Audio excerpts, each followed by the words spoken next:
Since the dawn of recorded time, the molecular structure of life first stirred in the loins of the primeval swamps. Or to put it another way, ever since Crossroads started. Man has been aware of a threat to his security. He's been acutely conscious of a brooding presence which menaces his entire existence on this planet. A flickering shadow of evil that blights his struggle for the fulfillment of happiness. No, I'm not talking about the wife's mother. You see, tonight we talk about matters even nastier than that knee-length knitted Mussolini. Because tonight we talk about them, the faceless ones, who are out to destroy us all with their malignant plans and policies. Them. But don't panic, fellow Britons. Stay calm. Because at last, somebody cares about your welfare and what they're doing to your way of life. Dawson is watching.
Good evening.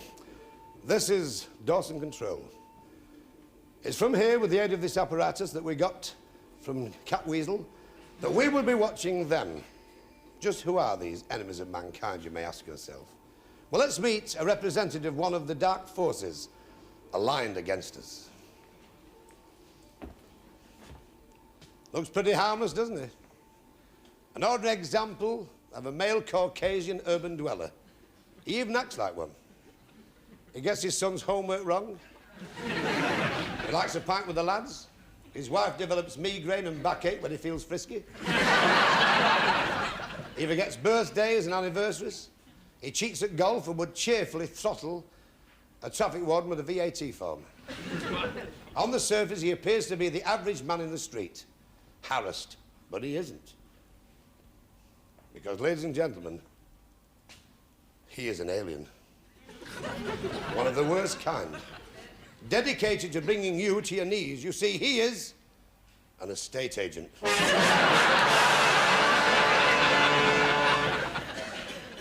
I thought that would chill your blood. An estate agent is somebody with the sort of imagination that hovers somewhere between Jules Verne and Crippen. And he has a heart that's so cold it runs on antifreeze. He plays an important role in this indictment because tonight the subject is houses. Now, most of us yearn for a house of our own, a material dream to cherish, to build on, a nest in which to raise the fledglings of the future family dynasty, a sanctuary against a quite often hostile world. It seems a simple desire, doesn't it? But getting it is quite a different matter. In fact, it's about as easy as a tailor trying to measure Mangus Pike for a suit. When you first get married, well-meaning friends and relatives say to you, put your money in bricks and mortar, lad. Invest in property. It's a fine philosophy in theory, but supposing you're skint, can you imagine trying to pay your rates with a brick? Or paying your final demand on the gas bill with 2 slates and a downspout? No way. Just as a matter of interest, how many people in the audience own their own house? Whereabouts do you live? Weybridge? That's where they take fish and chips home in a briefcase. 2. When they win at bingo there, they don't shout out, they stand up, wave the gloves and say masonry. It's the only place I know where they get red cabbage through Interflora. Who's thinking of buying a house? Anybody? Whereabouts? What district? Croydon. Oh, I've been there. It was shut. Is anybody in the audience who's just bought a house? Or a gentleman at the back with a glazed expression? Don't worry, sir. Time is a great healer. Now, I've got news for you. The mortgage rate's just gone up. We're the garters tonight. Now, the task of the estate agent is to precondition and train us into lumbering ourselves with crumbling slums that any self-respecting squatter would queue up to get out of.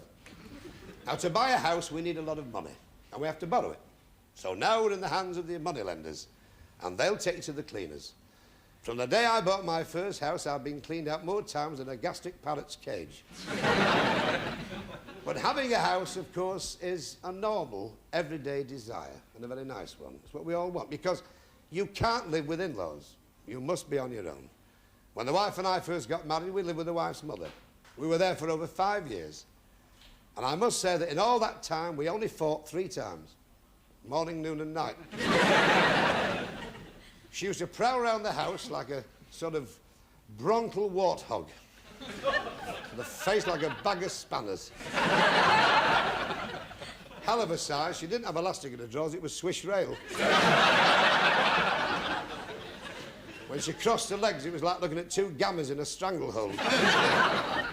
She once stood outside the house in just a vest, it looked like a canvas-topped abattoir. She never stopped talking, it was murder, even her gums had jet lag. She said, you leave everything alone in this house, it's not your house, you're only here on sufferance. Don't put the television set on when you feel like it, it's on rental. I'll choose the programmes, it's up to me to put them on. Don't think you can have a bath when you feel like it, because that entails putting on the immersion heater, and that costs a lot of money. So I'll put the immersion heater on. I want 2 days' notice. And don't think when you come in late, as I know you do, you can brew it when you like in the kitchen. Don't use my kettle. It's a Russell Hobbs from my catalogue. I'll put the kettle on. One night she went to the cinema and I flashed a message on the screen for her to return immediately. She came back and she stood panting in the vestibule like a stationed horse that's just been reprieved from the knackers.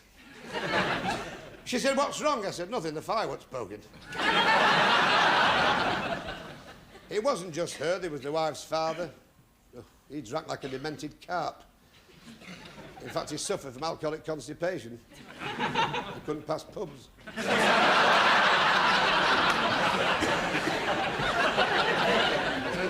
Also in that hideous menage, there were the wife's 2 eldest sisters. They were a peculiar couple. One was knock-kneed, one was bandy. When they stood together in the nude, they spelt ox. Then there was the wife's brother. God knows when he last worked, but he was a site foreman on Hadrian's Wall. I said, in all the years you've been at the Labour Exchange, have they ever offered you a job? He said, only once. Apart from that, they show me nothing but kindness. Apart from having to put up with these people, the house was a mess. It was very miserable. It was decorated nearly Gestapo. And it was in badly need of repair. In fact, vandals used to break in and decorate it. Terribly overcrowded, but if we all breathed in at the same time, the cat suffocated. The wife and I had a bedroom. It was so small, when I turned the lights off, I was in bed before it was dark. In fact, at the finish, I thought sitting down was something rich people did. But at least we had shelter. Because despite the fact that we live in a highly complex and technical civilization, statistics prove that the increase in homeless families is quite alarming. Did you know, for instance, that a lot of people are actually having to live in abandoned cars?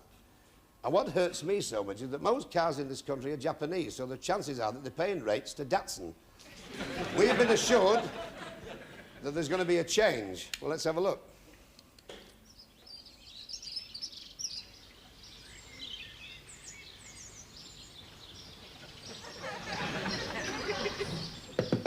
Morning. Morning. I've had a word with the council about the circumstances under which you live and the fact that your wife is pregnant, and I'm happy to say that we are able to offer you larger accommodation.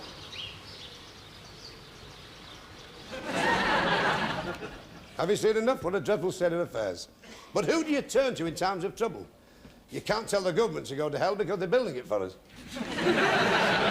Everybody's your own choice. My family, my wife's family, always vote Labour. Well, they have to do. They can't spell Conservative. But But when it comes to the creature comforts, politicians turn a different cloth. You may have read recently they've just spent £3,000 to install a new toilet in the House of Commons. Personally, I think it's money well spent. It's the only place where they know what they're doing.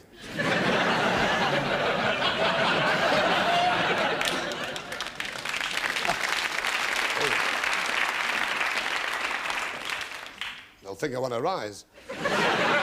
If you can't afford a house of your own, then the next thing you do is you look for a council house. And to get a council house, you have to go through a very bizarre sort of tradition, a ritual which is called putting your name down on the housing list. Our hidden cameras were there recently to peep on a couple who were trying to get one. I'm getting married soon, you see, and I wondered what the chances were of getting a council house.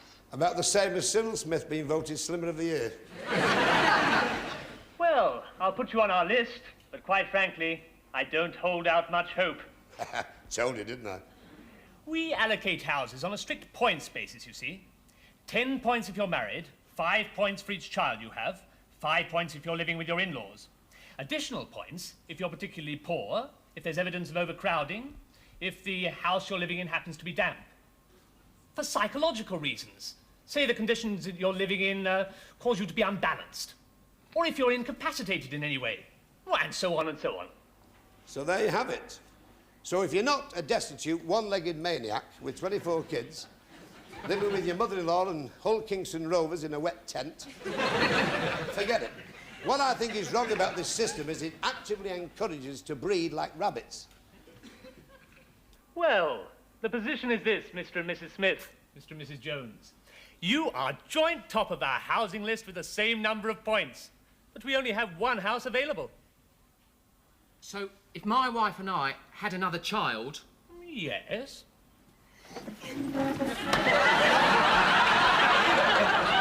Not dreadful, it's like watching the Christmas edition of Blue Peter. The whole system basically is ludicrous because there aren't enough council houses to go round. You can't have one unless you've got a lot of kids, so you have a lot of kids. Then they grow up, and they want a council house. I can just see this country in 100 years' time. Everybody in Acton will spend their entire life having it away in one vast council house. But we'll still have the diehards frantically poring over the papers looking for a modest red brick Shangri-La or a Baroque wimpy masonette. And to understand an estate agent's jargon, you need 9 A-levels in Swahili or to spend a month in Gateshead with a Geordie bookie. First house I ever saw was advertised in an estate agent's window. It read, "For sale, Modcon, Semdet, Tap, Dubgage, Fit, Excal, Rodas, Sendreek, I went in, I said to the estate agent, "How much do you want for that house that's advertised in the window?" He said, "Which one?" I said, "The Modcon, Semdet, Tap, Gap, Punch, Gap, Excal, Rodas, Sendreek, Rodas." He said, 2,500. We were lucky, we got it for 1650. That was the year it was built. Had an unusual feature. It had a sunken bath. It went all the way down the house. It's called a moat. But we've still got optimism. We keep staring in the estate agent windows, don't we? And if we see something we like, we wonder where the money will come from to buy it. So let's see what the man in the street does, how he goes about raising money to buy a house. Excuse me. Excuse me. Excuse me, sir. Yes, sir. Have you had to raise money to buy a house? Well, I'll tell you this. I'll pay £30 licence willingly if you get rid of the houses, fatty, and put them birds on again. Big bird with those big bristles. This is going to act like a Venetian blind. I'm going short, that's my trouble. God, the last bird I had on the side was a suffragette. You know why? Because she was tied to the railing. I'm not getting enough. And as far as I'm concerned, I need more. Sorry about that, Mr. President.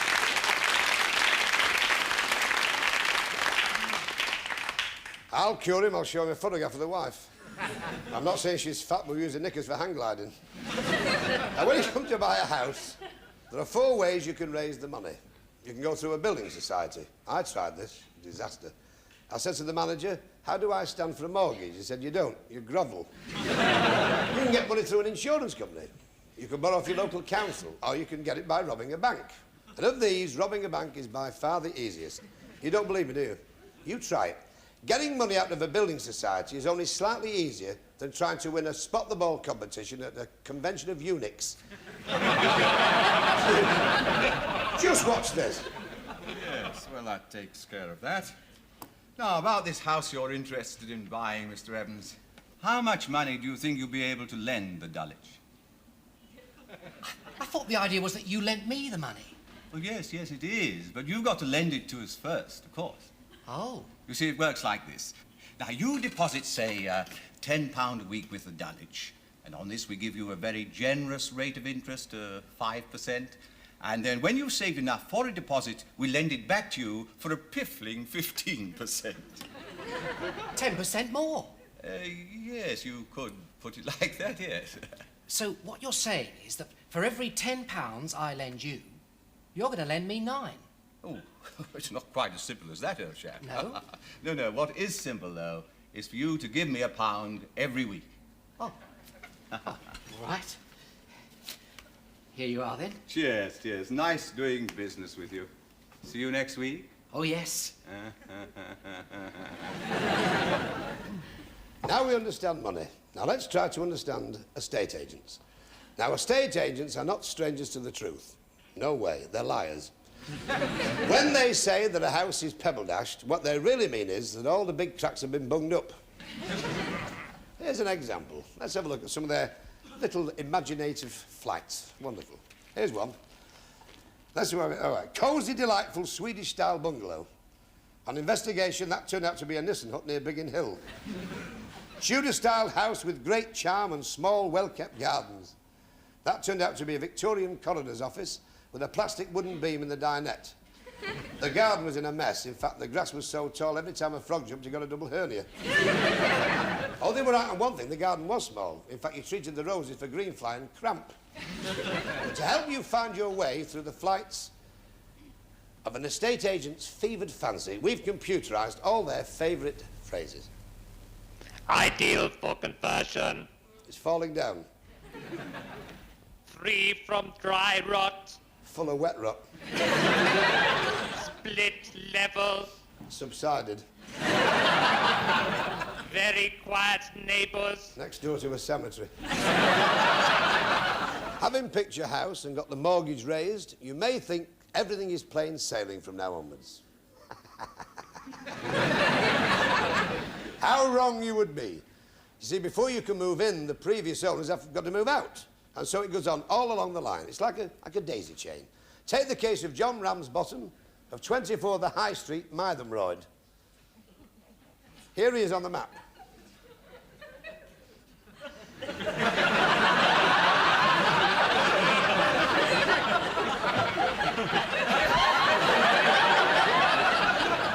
Now, he has recently got promotion and hence has to now work in the firm's head office in Birmingham. So he's got another mortgage and has now agreed to buy Villen, Wood Street, Birmingham, from Mr. and Mrs. Higgins, a lovely couple, Violet and Leonard. Here they are. Now, Mr. and Mrs. Higgins can't vacate Villen until their new retirement flat on the coast of Filey is vacated by the Wetherells. But the Wetherells can't move till their new house in Sutton Coldfield is free from the Johansons, who in turn can't move till the Greens can be displaced from a masonette in Waltham Abbey. Isn't this a fun-filled gobbit? But they're sitting and waiting for Miss Lena Gell to move out of her terrace in Crystal Palace. But she can't move till the Bickerstaff's moved out of number 10 Mount Nessing Road, St Ives. Plums are cheap, who can't move until the Pattersons are shifted from Cardiff. But the Pattersons are waiting for the Hendersons to leave Glasgow. And the poor Hendersons are longing for the Hughes to move from Cockermouth. But the Hughes can't move because Mr. and Mrs. Brian Ford of Wigan, Lancashire are still at 18 Canal Street. So all these people, up and down the country, are being blocked by Brian Field of Wigan. Who is this monster? Who is this Brian Field? Who has brought so much misery to so many people? Of course, Brian Field of Wigan is waiting for Ramsbottoms of Mythenroyd to move out. Stalemate. The chain has now formed a complete circle and is now an unbreakable hoop of steel. And it would have stayed that way because, but luckily, every chain has a weak link. And happily for everybody, Len and Violet passed away. And so the way was clear for every one of those poor innocents to meet yet another of them. Yes, my friends, a bland, pinstripe-suited legal piranha fish who'll strip your wallet to the bone in seconds, the solicitor. Come in. Let's sit down. Can I help you? I hope so. You see, I'm in the process of buying a house. No, not so fast. A mess wage. A what? A mess wage. I'll explain it to you in very simple terms that even a layman like you can understand. A mess wage is a term for a house and its surrounding property. Oh. Mess wage. Now repeat after me. Mess wage. He came in the door a man, and already he's a candidate for being potty trained. Of course, it's in the legal profession's interest to make the law as complex and as boring as possible. And that way, none of us feel encouraged to try and understand it. Have you ever read any law books? It's like looking through a copy of Fanny Hill in Yiddish. But how is our subject doing? Not very well. He's just been told how long it will take. And now he's just been told how much it will cost. How much? Conveyancing is a very complicated process. Oh, Pickfords are doing the conveyancing. No. Oh, never mind. I know. Perhaps I could do it myself. Are you some sort of troublemaker? Or an anarchist, perhaps? Or a witch reporter? I only wondered if I No, could you save could a not little. do it yourself. Why not? You're not clever enough, that's why not. Only clever people can do conveyancing. You have to take an abstract of title, then make a search of the land register going back 15 years to check for any encumbrances, and before negotiating the exchange of contracts and securing completion of the mess wage. Do you understand all that? Well, nearly. I bet you don't know what the 1925 Sale of Land Act says, or the Law of Property 1964, or the result of Smith versus Mansai, or Harris v. Batty. Well, I could look them up. What's an ultra vires rule? Or a quasi-easement? Or a curtilage? No, it's not a lump of gristle in the middle of your knee. Do you know what a remainder man is? Or a testator? Or an escrow? No. Well, there you are, you see. How on earth can you do your own conveyancing if you don't know what an escrow is? I suppose you're right. What is an escrow? Well, it's very difficult to explain. And we don't want to waste my time and your money, do we? What a liar. Do you know what his motto is? Don't put off tomorrow what you can do next year. But at least the client has the consolation to know that by the time he gets his own new house, it'll probably be a building of historical interest. Hang on, here's another one. Sit down. Now let's see. It's 16 Acacia Avenue, isn't it? Yeah, so we searched through the records and, Well, what is it? What did you find? well, it's all to do with King Harold, I'm afraid. You see, an ancient statute gives anyone of Saxon ancestry a right of way across your land. Eh? So almost anybody in this country can drive a herd of cattle right across your garden. Great. Well, what do I do then? Well, if that should happen, sir, I suggest you give us a ring. Give him a ring, that's a gag. That'll put another £1 on the bill. You are not allowed to sell the house to a person with more than 2 F's in their name, nor sell oranges on a Sunday. And if a traveller knocks on your door, you must give him a glass of mead. Bloody hell. And let's not disguise the fact that sometimes it does happen that contracts do get exchanged. It's sort of legal checkpoint Charlie. And then you've got your little dream house. It's only just begun, the nightmare. Though the house doesn't fall down immediately, of course. The surveyors jack the foundations up. You've got the neighbours to meet. Thank you. Oh, it's perfect. Naturally, we'll do a bit of decorating, but it's just right. 4 bedrooms, lovely big A kitchen. magnificent garden, and I've got a good workshop. The price is right. Everything's right. And it's ours. Sometimes I think there must be a catch. What catch can there be?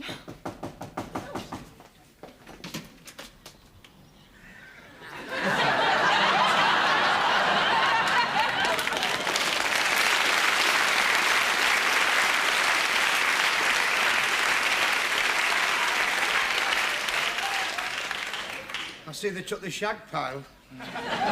Well, they had a lot of trouble with that cat. Never had it doctored. No. You must be the new people. That's right, I'm Colin and this is Angie. Very nice. Well, this is my friend Sissy. And I made it. We're your next-door neighbours on that side. Yes. Mine's the garden with the alabaster gnomes and the ceramic peacock. She's got it beautiful, she has, you really. Very nice. It's nice to see somebody in the house after all this time. It's years since it happened. What happened? My lips are sealed. It took years to get rid of the smell. Did they block up the drain? Oh, yes. Immediately after the pest control people left. They never found Mr. Clegg, you know. No. But I still swear that there was something struggling in that box that they threw in the culvert. Well, he was always elusive. I thought he was a lapsed Methodist. You know, sometimes, Ada, you're pig ignorant. That's very nice of you to do, people, I must say. For the most part, I'm sure you'll be very happy here if you're not psychic. And if there's anything at all you want, just speak up. We're always listening. I mean, available. Not like some I could mention. That one. Next door, the other side. £10 worth of Marks and Spencer's seconds, and she thinks she's Lady Muck. I know for a fact she'd been bringing home Woolworths lampshades in a Harrods bag. No. Ooh, don't I know that one? And she's not averse to knocking on your door and asking for £0.5 a centre pods. She's not very regular. Had a lot of trouble, you know, ever since her husband died. Lovely man, a wonderful fellow. He just sat up in the bed and said, "We'll always be sweethearts," and went black. Well, I was sat there looking after the parrot, you know. I was just sat there. I was having a glass of Nesquik and a Devonshire split. To see him go. Mind you, she's not as bad as him. Oh. And with that chainsaw. Oh. He's always waving it about, you know. Oh, yeah. Mind you, I think he's a bit strange. Think he's a bit of it, yes. I do. Since he's been inside, the scout meetings have dropped off. Well, they had to draw a veil over the choir trip, you know. But the cadet never gave evidence against that masked alderman, Nacton. That was one thing about it. Mind you, he's had a lot of funny problems, that man. He was never the same after his friend ran away with that woman in from number 32 in the wheelchair. Ah, it was sad. She's a lovely woman, what she made me. Oh, incidentally, be careful what you hang out. What? On the washing line. It's him at number 29. I didn't know. He hasn't been pinching any of yours, has he? No, he doesn't go in for turquoise. That's that Latvian emigre, Vic, from number 29. He's the one. Mind you, I blame his wife for the conditions in, you know what I mean? After all, a man's entitled to a little bit of... Oh, he's not had his leg over for years. Nothing. Lived like a monk, a Trappist. What makes me sick was when she was younger, she was a madam, that one. Never. Ooh, I could tell you some stories about that. Go on. Ooh!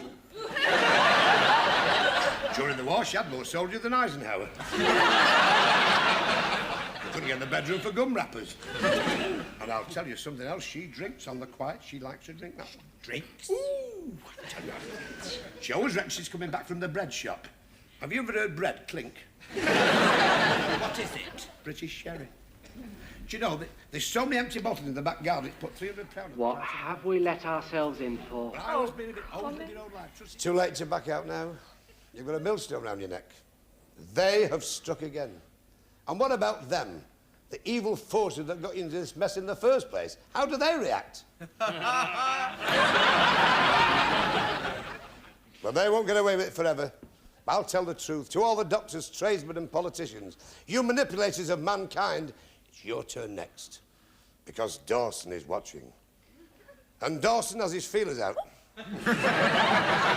Life could be hell. Good night.